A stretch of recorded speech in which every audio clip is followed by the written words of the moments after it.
Okay, I find it interesting how people seem to say that they're practicing conservation and doing it right, and they're demonstrating how they're doing it right.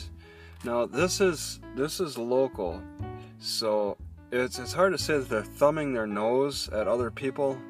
All right, they're explaining and educating people in the local area what they do, what they think the best options are for environmentalism.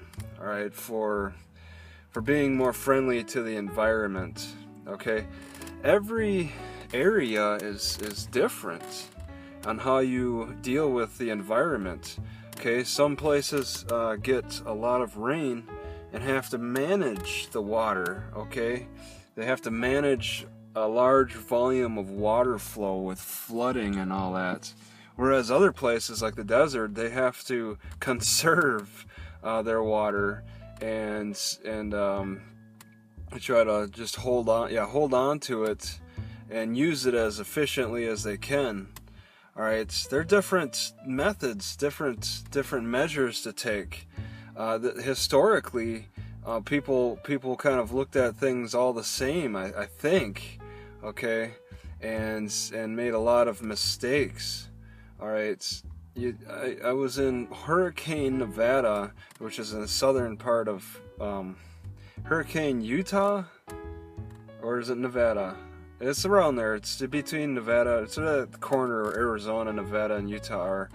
And they had this really long trench that was built in the early 1900s, and it's dry. There's nothing in it, but there used to be water running through it, and they stopped that because there was just too much waste.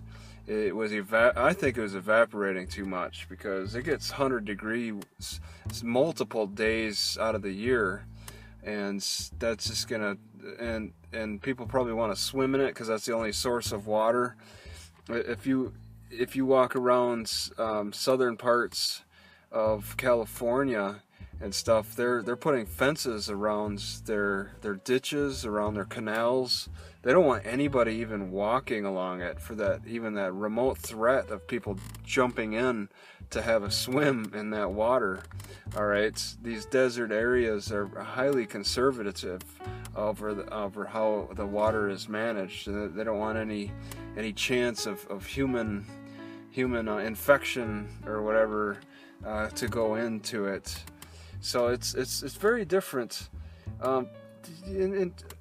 People who are saying they're doing such a great job with conservation for the environment. Once again, that's for their local area. All right, every area has to manage their environment differently. All right, so you can't put the same standards that you feel should be put on others. You can't just sit there and say, well, I'm doing this. I'm not watering my lawn quite as much. Well, other people get so much water that it's a matter of spreading out that water more than trying to conserve it. Okay, and especially at certain times of the year. All right, if you study Afghanistan and the features there, they tried to build Germans thought they could build anything back in the early mid-1900s, and they thought they could build a bridge in Afghanistan because Afghanistan is just a large, seems like untamed rocky area full of little villages spattered all over the place. And German did build a bridge, but the Afghans were warning him at the time that he was building it that floods will knock it out, the environment will knock it out, and sure enough, no super strong German bridge could survive the floods that occur.